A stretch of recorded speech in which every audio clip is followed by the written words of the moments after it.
cher Franck. Mon cher Quentin, alors aujourd'hui tu vas nous faire découvrir quelque chose. Attends, c'est moi qui te l'amène, c'est un tel honneur, un plaisir.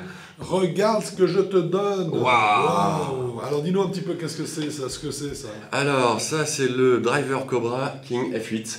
D'accord, tout court. Tout court, donc c'est le grand standard. C'est le grand standard. De la série F8. De la série F8. Qui ne sortira donc toujours comme les autres qu'en mi-février, c'est ça? Exactement. 2018.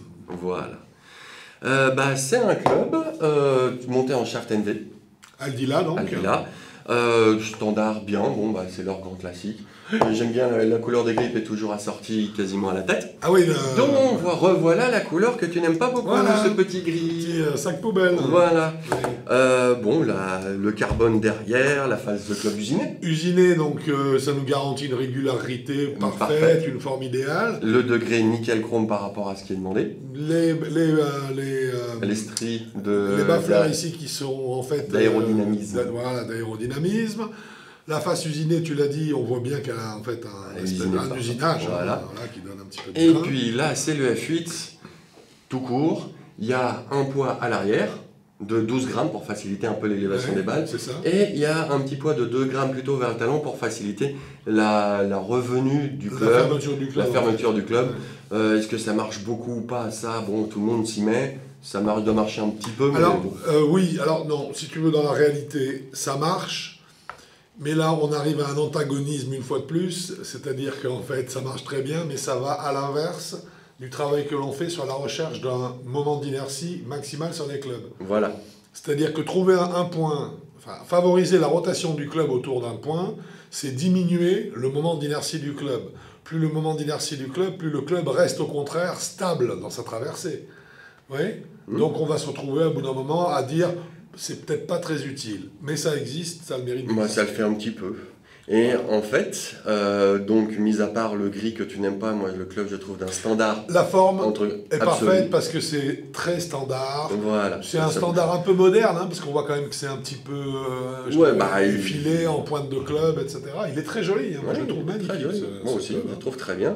Là, on l'a essayé en 10,5. Ouais. Et en fait, comme tu te disais à propos du moment d'inertie, le fait d'avoir un poids ici plus près du talon, ça a forcément eu un impact sur le contact. Ah, obligatoirement. Alors moi c'est là où malheureusement, je ne sais pas ce que tu en as pensé, mais en ce qui me concerne, j'ai trouvé du coup que le contact avec ce F8 était un petit peu aléatoire au niveau des sensations. Alors c'est un petit peu normal, là on va commencer à donner les statistiques parce qu'en Smash Factor, on est allé, il faut que je regarde, 1,49 je crois, 1,47. 1,47, alors on est plus bas en fait que la norme PGA. Qui est de 1,49. 48. 48, excuse-moi, 1,48, donc on est un petit peu en dessous. Oui. On sait qu'avec, toujours dans cette gamme-là de Cobra, avec le driver F8+, on est monté à 52. Oui, mais les poids, les masses étaient en ligne. On est parti de la même façon, mais au bout du compte, ça fait un Smash Factor qui a moins de facilité à monter, donc ça fait un club qui, la théorie étant ce qu'elle est, et elle est incontournable, est moins puissant. Un peu moins puissant, pas beaucoup, un peu moins puissant. C'était que quelques mètres sur mes drives les plus puissants. Oui, je l'ai trouvé cependant effectivement tolérant. Voilà. C'est un club qui reste tolérant. Mais par contre, je le vois pas, si tu veux, moi, dans sa gamme, je le vois pas pour les 40 de handicap. Moi, j'ai commencé à 36. 36 et j'irai jusqu'à 15. 36, 15... Non. Code... C'est bon, passe à la technologie moderne maintenant, www. Hein. Donc, 36-15, c'est sa zone. Voilà. C'est sa zone de handicap, je pense. Exact. Pour moi, je pense aussi, parce que le contact, alors c'est pas qu'il est pas génial, on sent qu'on la touche bien, mais le sweet spot, il est un poil plus vers le talon. Alors un peu plus, tu vois, comme le poids rajouté ici, je veux dire, c'est quand même fait pour limiter un petit peu la casse, notamment pour nos amis slicers. Ça c'est un élément important, sinon quand même dans son ensemble je l'ai trouvé très maniable. Ouais, il a même quasiment le même équilibre. Très bien équilibré, trajectoire nettement plus haute. Ah bah oui, mais pour faciliter, c'est pour ça qu'il est pour les 36-15. Donc c'est exactement ça. Ça me permet une meilleure portée.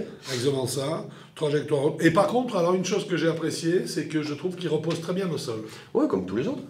Comme tous les autres de cette gamme. Oui, mais par contre, voilà, mais il repose très bien. Et ça, c'est pour moi, c'est la qualité première d'un club. Est-ce que le club repose bien quand vous le posez au sol? Est-ce que le club a tendance à vous... s'ouvrir ou se fermer?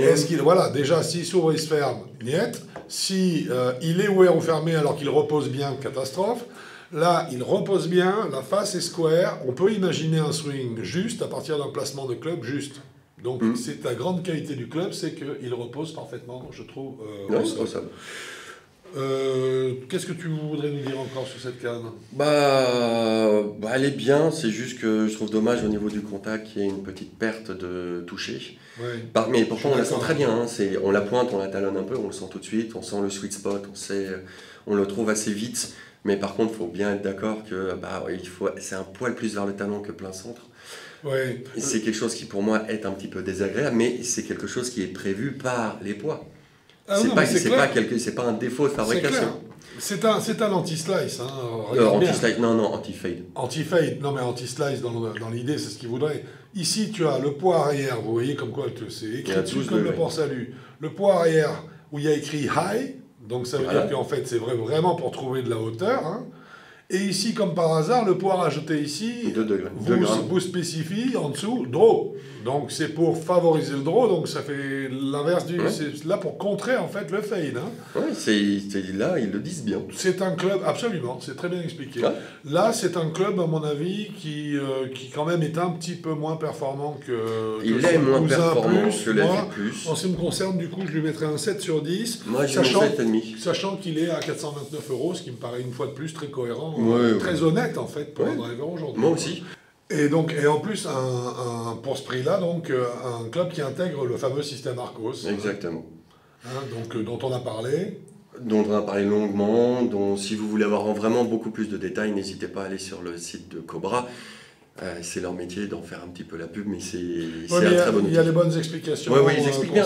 C'est pas de la mauvaise Arcos, ou vous tapez Arcos aussi, avec Golf Arcos. COS, voilà, Golf. Et allez prendre des infos, allez regarder ça parce que c'est vraiment un plus qui n'est pas négligeable du tout. Que nous allons bientôt essayer et mettre en ligne. Voilà, dès qu'on pourra être connecté avec la chose, ce sera fait. Voilà. Merci Quentin. Mais je t'en prie Franck, c'est un plaisir. Bon golf à vous. Au revoir.